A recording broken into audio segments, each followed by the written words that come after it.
ESPN's Adam Schefter has some new information on the Baker Mayfield saga that you are going to want to see. You're watching Bucs Breakdown presented by PrizePicks. My name is Reid Bartkus. Wherever you're watching, whenever you're watching, hope you're having a great day. And speaking of today, it is Friday, so have a very, very happy weekend. All right, so Baker Mayfield, Tampa Bay Buccaneers, the entire saga, right?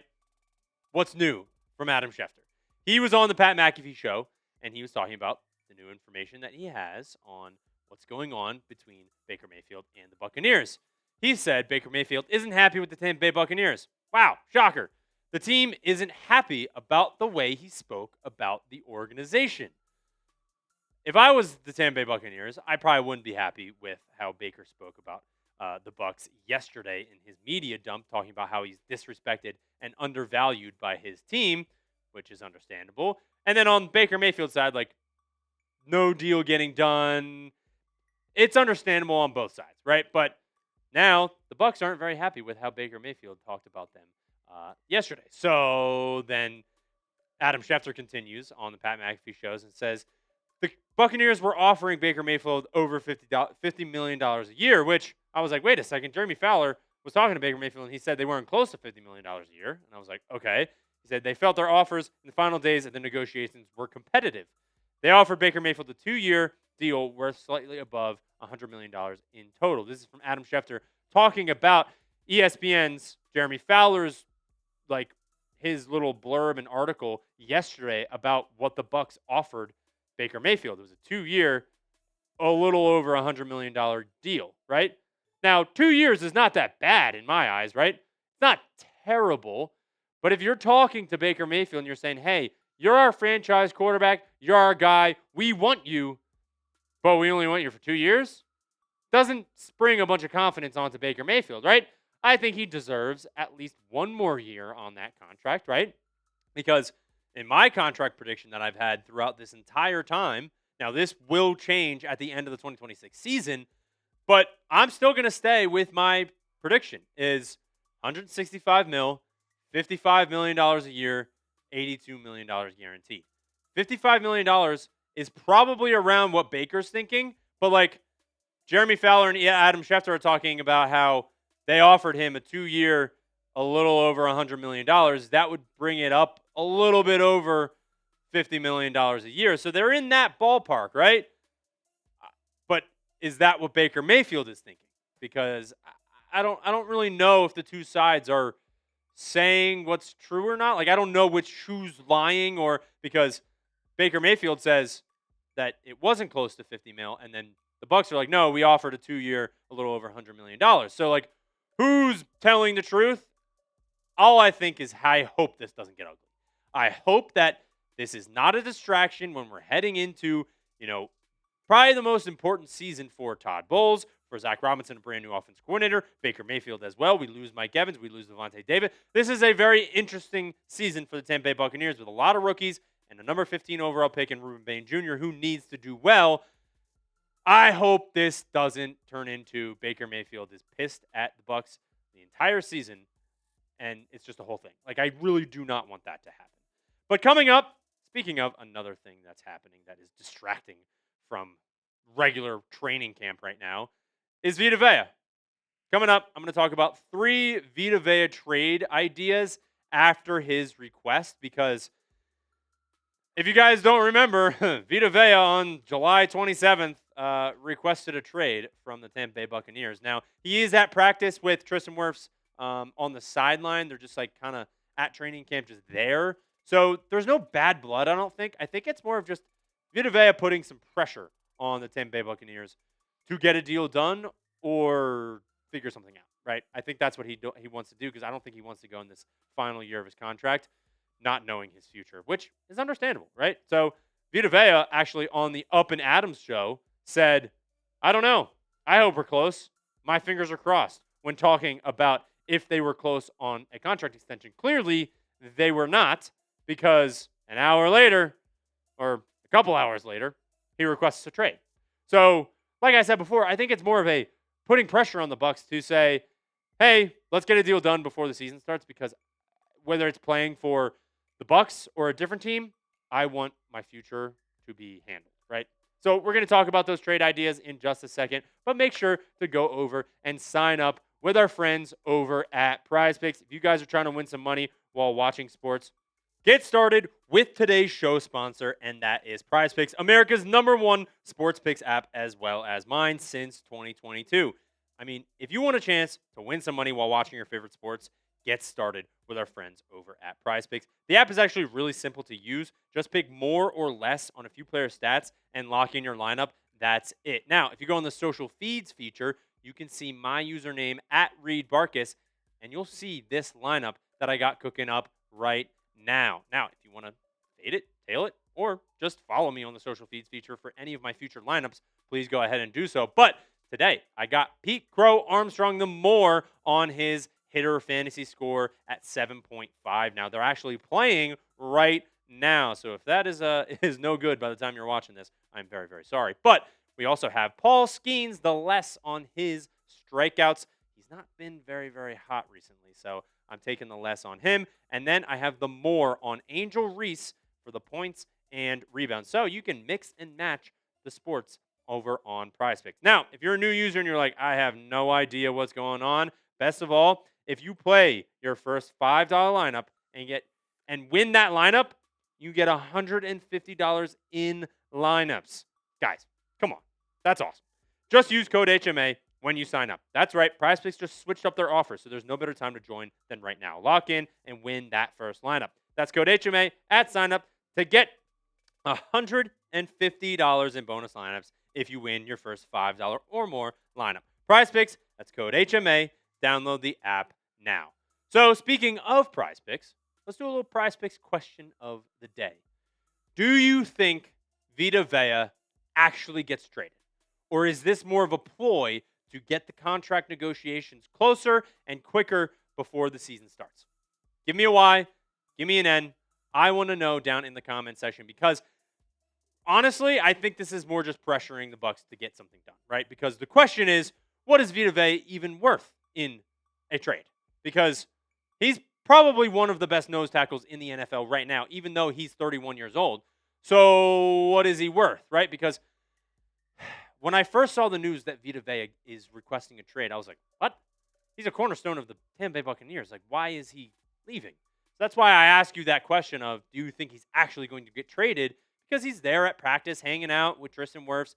He's got a tweaked back, so I think he's got no guaranteed money. He's not going to be practicing and risking getting hurt. Maybe he does really want to play for the Bucs, or he really does want to get traded. But, like, what is he worth if a trade actually does happen? So, going back to the Eagles signing a 4-year deal up to $160 million for Jalen Carter. Now, that is $38 million a year. That is nowhere near what Vita Vea is going to get. I remember bringing this up on a recent video, and someone in the comments was like, he's not even close to $38 million. That's not what I'm saying. I'm saying deals are getting done for defensive tackles, and it could but it could raise that floor a little bit on Vita Vea's trade request and contract negotiations, right? So let's see what PewterReport, shout out to them, love PewterReport. Let's see what they had to say on Vita's trade value. If a team falls in love with Vita and feels like he is the final piece of the puzzle, or there becomes a bidding war between multiple teams interested in the Bucs' 2-time Pro Bowler, I could see an overpay to the tune of an expected late second rounder, but a third-round pick is the most likely compensation that Tampa Bay should expect. Now, I know a lot of Bucs fans right now are talking about, oh no, we want a first-round pick for Vita Vea. He's the best nose tackle on our blah, blah, blah. He is a veteran, all this stuff. Guys, he's 31 years old, got a couple years left.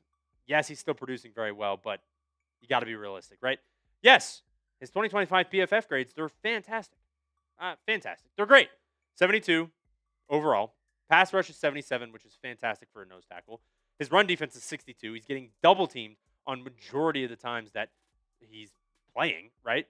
So he's still getting a 10.2 pass rush win rate on getting double teamed most of the time, which is really, really good. So he is still playing at a high level, but it's like, what would the Bucs want in a trade, and what is really going out there realistically? So I'm going to give you 3 options, but before I do that, be honest with me. What would you accept in a Vita Vea trade? I know some Bucs fans are going to be like, first round pick, need it because of it's Vita Vea, right? Got to be a little bit more realistic. I could see a second round pick, like PewterReport was saying, maybe in that later round. But I'm thinking more of a third round pick. But let me know what you would accept in a Vita Vea trade down below. Now, Ted Nguyen also saying from a source he wants to go to a California team or the Raiders. So that's sort of what we're going to be kind of looking at, right? A list of potential landing spots for Vita Vea. Las Vegas Raiders, they're probably going to be right on the top, right? Because they were named specifically. And then we got the San Francisco 49ers, California team, Chargers, Rams. And then I saw a little bit about the Giants because Dexter Lawrence gets traded to the Cincinnati Bengals. What are they going to do at their defensive tackle position, right? I think Vita Vea could help them win that NFC East or at least be a little bit more competitive than they have been in the last couple of years.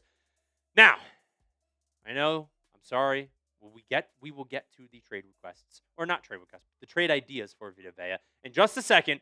But if you're enjoying today's show and you enjoy the channel, you've been watching the videos and you're not subscribed already, at least help us try and beat the NFC South in the month of July. Today is the last day of July. We are 30 subs away from Panthers today. Now, I know we're in fourth right now, but can we get up to the podium and at least beat one team in the NFC South here in the walls of Chat Sports? If you hate the show and you hate what I'm saying on screen and you think this is a terrible video, that's okay. But just help us beat the Panthers. That's all I'm asking, right? All right. Let's look at trade idea number 1. Second round pick for Vita Vea. Now, this is a little bit out of the realm. Now, this is trade idea number 1. This is what I would love to get out of if breaking news, Vita Vea gets traded to the Las Vegas Raiders for a second round pick. Sucks to see Vita Vea go, but you get a second round pick out of Vita Vea, right? And you don't have to pay him. So I think that would be very nice. Like, I think there's a world where the Bucs get multiple teams reaching out and a team like will swoop in and overpay. I love Vita Vea. I think he's a great player. Like I said, one of the best defensive tackles, maybe the best nose tackle in the NFL right now. But a second round pick would probably be an overpay in layman's terms, right? So if there's a couple teams and like the Bucs are like, hey, first team to come with a second round pick. Sorry, I almost knocked over my water bottle. First team to come over with a second round pick, you got them. Like, done deal, let's do it. I think a team would do that. Maybe the Las Vegas Raiders would do that, right? Now, trade idea number 2 is the most realistic one and the one I think will happen if he does end up getting traded, which is a third round pick for Vita Vea, an NFL team, whoever it may be, probably a California team, or a team that swoops in is like third round pick. Maybe they add something else onto this, but I think this is the most realistic thing because this is more what I'm expecting to see when like the news breaks of like, oh, Vita Vea gets traded. It's going to be probably a third round pick unless something else happens, right? So now my third trade idea is a little bit more complex.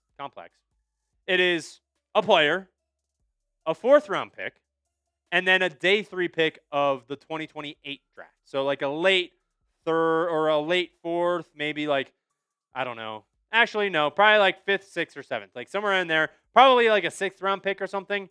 And then Vita Vea. So like a player that we would need, right? Maybe another defensive tackle or something like that. Or maybe a position of need. Maybe an extra corner or something like that. And then a 4th round pick because that value separates a little bit. And then day 3 pick in 2028, right? Because if you look at the defensive line right now, if Vita Vea is not in here, rookie Demonte Capehart, is he going in? Are we moving Nacho into that nose tackle position? Like maybe Ashawn Robinson scooches over a little bit, but it would rile up this defensive line group, and it would really be nice to replace him if he's traded, right? Like somebody who maybe not replace him because you can't really replace Vita Vea, but in terms of the production and like what we can do with that defensive line, I'd like a little replacement, right? So my final thoughts on this: do the Bucs trade him? Only if they get a deal they can't refuse, right? It's a second round pick, maybe a third round pick and a player, and it's like they look around, you're like, kind of have to do this. right? It's a no-brainer. I think if he plays, I personally, like, if I had to put my opinion out there of what I think is going to happen, I think he plays the first couple weeks, and then we revisit extension talks, and we see how he plays. Maybe he's still producing at a high level at 31 years old in the nose tackle position. Then we go from there, and we figure it out. But I don't think he gets traded at just at whim, right? I think this is a pressure move for the Tampa Bay Buccaneers to make them get talks better and get closer, right? You know what I mean? So that's my final thoughts on it. Let me know what you think in the comment section. So we got major update on Baker Mayfield and then some trade ideas for Vita Vea. Let me know your trade ideas down in the comment section. I always love to hear what you guys have to say down there. Now, if you haven't already, make sure you hit the subscribe button. Thank you so much for watching to the end of today's show. My name is Reid Bartkus. Have a fantastic weekend. Have some fun.